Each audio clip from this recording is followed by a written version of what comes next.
اور بلکہ لمبائی مثال کے طور پہ سمجھ لیجئے کہ 9 گز ہے، 9 ہوگا یا پھر 9 دو 18 بنے گا، 2 سے ضرب دینا ہے تو یا 3 سے دے لے، کوئی بھی عدد متعین کر لے، تو اس طریقے سے کہ ضرب دینے پر وہ کم سے کم 100 گز کے برابر ہو جائے، 100 گز کے برابر ہو جائے تو چوڑائی اور لمبائی دونوں اعتبار سے دیکھ کر کے 100 گز کے برابر اگر ہو جائے تو وہ مان لیا جائے گا کہ وہ دہدردہ ہے، چاہے وہ ایک طرف چوڑائی میں اور لمبائی دونوں 10 ہو تو 10 بائی 10 وہ 100 ہو جائے گا، اور ایک طرف 5 ہو اور ایک طرف 15 ہو تب 15 اور ایک طرف 5 ہے تو اس کو بھی ضرب دینے پر کتنا آ جائے گا، 15 5 کتنا تک 75 ہوتا ہے، تو کچھ اور بڑھانا پڑے گا، تو اب حساب کے اعتبار سے آپ اس کو اندازہ کر لیجیے گا، ملا لیجیے گا، تو یعنی ضرب دینے پر پورا 100 پہنچ جائے، چاہے لمبائی اور چوڑائی کم ہو، لمبائی زیادہ یا لمبائی کم ہو چوڑائی زیادہ، دونوں جہت سے بھی 100 بائی 100 اگر ہو جائے تو کثیر مانا جائے گا۔ پھر ایسا قول یہی ہے کہ اگر وہ ایسی حالت میں ہو کہ اگر اس کی لمبائی کو اس کی چوڑائی سے ضم کیا جائے تو وہ 10 بائی 10 کے برابر ہو جائے تو وہ کثیر مانا جائے گا۔ والمختار فی العمق، اور عمق میں گہرائی میں مذہب مختار کیا ہے، ما لا ينحصر اسفلہ بالغرف، یعنی یہ تو لمبائی اور چوڑائی کی بات اوپر ہوئی، کتنا گہرا ہونا چاہیے حوض یا تالاب، گہرائی میں جس چیز کا اعتبار کیا گیا ہے وہ یہ ہے کہ ما لا ينحصر اسفلہ بالغرف، کہ اس کا نچلا حصہ ظاہر نہ ہو، نچلا حصہ نہ کھلے، بالغرف چلو سے پانی لینے پر، یعنی جب پانی لے تو زمین نہ دکھے، پانی لے تو بالکل زمین نہ دکھے، اتنی گہرائی کم سے کم ہے تو مانا جائے گا کہ اتنی گہرائی اس کے لیے کافی ہے، لیکن لمبائی اور چوڑائی جو ہے اس کا حاصل ضرب آنا چاہیے 100، تو وہ کثیر مانا جائے گا ورنہ قلیل مانا جائے گا۔ ثم ان كانت النجاسة مرئية لا يتوضأ من موضع الوقوع للتيقن بالنجاسة برؤية عينها، پھر اگر نجاست مرئی ہو، مرئیہ یعنی دکھائی دینے والی، نجاست اگر دکھائی دینے والی ہو، لا يتوضأ من موضع الوقوع، تو وضو نہ کرے نجاست کے واقع ہونے کی جگہ سے، یعنی ہے دہدردہ، تالاب حوض بڑا یا مائع جاری ہے لیکن اس میں کوئی نجاست کسی کنارے میں ہے اور وہ نجاست ظاہر بھی ہے، دکھائی دے رہی ہے، تو اس نجاست کی جگہ سے وضو نہ کرے بلکہ دوسری جانب جا کر کے وضو کرے، بھلے وہ نجاست اس میں ہے ایک جانب، اس کی وجہ سے پانی ناپاک نہیں ہوگا، لیکن نجاست کی جگہ سے وضو نہ کرے۔ طبیعت سلیمہ بھی اس بات کو تسلیم نہیں کرے گی کہ وہاں پر جہاں نجاست پڑی ہو وہاں بیٹھ کے وضو کرے، وہ کبھی طبیعت گوارا ہی نہیں کرے گی اس چیز کو، طریقہ بھی یہی کہ اس جگہ نہ بیٹھے۔ اگر نجاست مرئی ہو تو وقوع کی جگہ سے، نجاست کے واقع ہونے کی جگہ سے وضو نہ کرے، للتیقن بالنجاست برؤیت عینھا، نجاست کے تیقن کی وجہ سے، یقین کی وجہ سے، برؤیت عینھا آنکھ سے دیکھنے کے ذریعے، کیونکہ آنکھ سے دیکھ رہے کہ نجاست یہاں موجود ہے تو جان بوجھ کر کے نجاست کو اٹھائیں گے یا اس کو وضو کے لیے استعمال کریں گے تو یہ تو بجائے پاکی حاصل کرنے کے اور ناپاکی ہو جائے گی، اس لیے وہاں پر اس جگہ سے نہ وضو کرے، دوسری جگہ سے کر لے، کوئی حرج نہیں۔ وہ انکانت غیر مرئیت، اور اگر غیر مرئی ہو، نجاست غیر مرئیہ ہو، فلو توضأ منہ، اور اگر اس سے وضو کرے، جازہ لعدم التیقن بالنجاست لاحتمال انتقالها، تو یہ جائز ہے، لعدم التیقن بالنجاست، نجاست کے تیقن کے نہ ہونے کی وجہ سے، نجاست کے نہ ہونے کی وجہ سے بآسانی، جازہ لعدم التیقن بالنجاست لاحتمال انتقالها، اس کے انتقال کے احتمال کی وجہ سے، کہ احتمال ہے کہ جو نجاست وہاں گری ہو جو دکھائی نہیں دے رہی ہے تو ہو سکتا ہے کہ وہ نجاست بہ کر کے دوسری طرف منتقل ہو گئی ہو، دوسری طرف جا چکی ہو، اس بنا پر حکم یہ ہے کہ اگر نجاست غیر مرئی ہے تو اب آسانی وہاں سے وضو یا غسل کر سکتے، اس میں کوئی حرج نہیں ہے۔ ترجمہ ایک بار اور دیکھ لیجئے اس پیراگراف کا۔ ثم ان کانت نجاست مریتن، پھر اگر نجاست مری ہے تو موقع نجاست کے واقع ہونے کی جگہ سے وضو نہ کرے، نجاست کے یقین ہونے کی وجہ سے. اور یقین کیسے ہے؟ برؤیت عینہا، آنکھ سے دیکھنے کے ذریعے، یعنی اس کو آنکھ سے دیکھنے کے ذریعے. وہ ان کانت غیر مریتن، اور اگر نجاست غیر مرئی ہو، دکھائی دینے والی نہیں ہو، اور اگر اس سے وضو کرے، یعنی اس جگہ سے وضو کرے یا اس حوض سے وضو کرے، جازا، تو یہ وضو کرنا جائز ہے. کیوں جائز ہے؟ لعدم التیقن بالنجاست، نجاست کا یقین نہ ہونے کی وجہ سے. کیوں یقین نہیں ہے کہ یہاں پر نجاست ہے؟ لاحتمال انتقالھا، اس کے منتقل ہونے کے احتمال کی وجہ سے. ممکن ہے کہ وہاں سے منتقل ہو، نجاست وہاں سے ختم ہو گئی ہو، منتقل ہو گئی ہو. ومنهم من قال، انہی میں سے بعض نے یہ کہا، یا کسی نے یہ کہا کہ لا يجوز ایضاً، کہ یہاں بھی جائز نہیں ہے، یعنی نجاست غیر مری ہے تو ایسی صورت میں بھی جائز نہیں ہے. لأن ظاہر بقا ہوا فی الحال، اس لیے کہ ظاہر یہ ہے کہ فی الحال نجاست وہاں باقی ہے. بقا ہوا یعنی نجاست کا باقی رہنا فی الحال ظاہر ہے، کہ ابھی دیکھا کہ نجاست فلاں جگہ پر گری ہے، لیکن وہ نجاست پانی میں پڑنے کے بعد بھلے دکھائی نہ دے، لیکن نجاست پڑتے ہوئے دیکھا، تو اس بنا پر ایک قول یہ ہے کہ اس جگہ سے وضو نہ کرے بلکہ الگ سے وضو کرے دوسری جگہ سے. کیونکہ ظاہر حال یہ ہے کہ نجاست ابھی فلاں جگہ پہ پڑی ہے تو وہاں پر ابھی ہونے کا امکان ہے، اس لیے وہاں سے نہ کر کے دوسری جگہ سے کرے. لیکن اگر کر بھی لیا تو اس معاملے میں کوئی حرج نہیں، یہ دونوں قول موجود ہے. اس کے آگے عبارت ہے قال والماء الجاری اذا وقعت فيه نجاسة ولم ير لها اثر جاز الوضوء منه من اي موضع شاء. اور مائع جاری، مائع جاری کسے کہتے ہیں؟ اس کی تعریف کر رہے ہیں اور اس کی توضیح کر رہے ہیں. اور مائع جاری میں بھی حکم وہی ہے، مائع جاری میں نجاست واقع ہو جائے تو مائع جاری ناپاک نہیں ہوتا ہے جب تک کہ رنگ و مزہ نہ بدلے.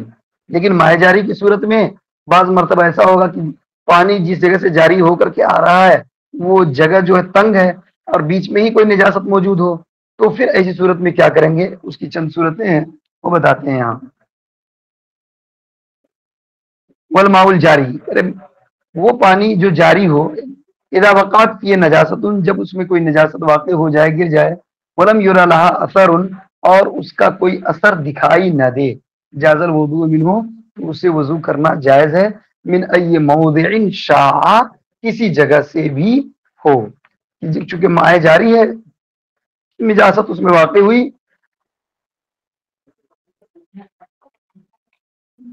آج زبان زیادہ سوکھ رہی ہے، پتہ نہیں کیوں. ولم یرا لها اثر جاز الوضوء منه، تو اس کے لیے اس کا کوئی اثر بھی ظاہر نہ ہو تو اس سے وضو کرنا بالکل جائز اور درست ہے. من ای موضع شاء، جس جگہ سے بھی چاہے، من ای موضع شاء، جس جگہ سے بھی چاہے وہاں سے کر سکتے ہیں. اب اثر کیا؟ والاثر طعم او لون او ریح، یہ اثر کی بات آئی یہاں پر متن میں کہ اس کا اثر دکھائی نہ دے، تو اثر سے کیا مراد ہے؟ تو اثر بتا رہے ہیں والاثر طعم، اس کا اثر کیا ہے؟ ذائقہ ہے، طعم لون ہے رنگ، اور ریح ہے یعنی بو. تو ذائقہ یا رنگ یا بو، کہ اس میں اس کا اثر دکھائی نہ دے تو اس سے وضو جائز ہے. اور اثر یہ تین چیزیں ہیں کہ اس کا ذائقہ، اس کا رنگ یا بو، ان تینوں میں سے کوئی چیز ہو تو پتہ چلے گا کہ اس کا اثر ظاہر ہے. لأنها لا تبقی مال جریان، اس لیے کہ جاری ہونے کے ساتھ ساتھ یہ چیزیں باقی نہیں رہتی ہے. یعنی پانی جاری ہے تو کوئی نجاست گرے تو اس کا ذائقہ بھی ختم ہو جاتا ہے، رنگ بھی ختم، اور اس کی بو بھی باقی نہیں رہتی، بہ کر کے جاری ہونے کے ساتھ ساتھ ختم. تو جریان کے ساتھ یہ چیزیں باقی نہیں رہتی ہیں. والجاری ما يعده الناس جاريا هو الاصح، اور جاری کیا ہے؟ مائع جاری. والجاری ما يعده الناس جاريا هو الاصح، اور مائع جاری اس پانی کو کہیں گے جسے لوگ جاری شمار کرتے ہوں. ما يعده الناس جاريا، جس کو لوگ جاری سمجھتے ہوں، شمار کرتے ہوں. هو الاصح، یہی صحیح ہے. یعنی عرف عام میں، عموم بلوا میں معاملہ یہ ہو کہ عام عرف میں لوگ جس پانی کو جاری پانی سمجھتے ہیں تو اسی کو جاری شریعت نے بھی اعتبار کیا ہے. ایسا نہیں ہے کہ پانی کہیں پہ جا کر کے ایک جگہ جمع ہو جائے، پھر وہاں سے تھوڑا بہ کے فلاں جگہ جا کے جمع ہو جائے، بس یہی حالت ہو تو یہ مائع جاری کے حکم میں نہیں ہے. جاری کا مطلب یہ ہے کہ کوئی نہر ہے، کوئی ندی ہے، اور وہ اس کا پانی کہیں سے بہ کر کے آ رہا ہے اور بہ کر کے کہیں آگے کو جا رہا ہے تو یہ مائع جاری کہلائے گا۔ ولو وقعت جیفۃ فی نہر کبیر لا یتوضأ من اسفل الجانب الذي فيه الجیفہ، اور اگر کوئی مردار واقع ہو فی نہر کبیر، بڑے نہر میں، یعنی بڑا نہر ہے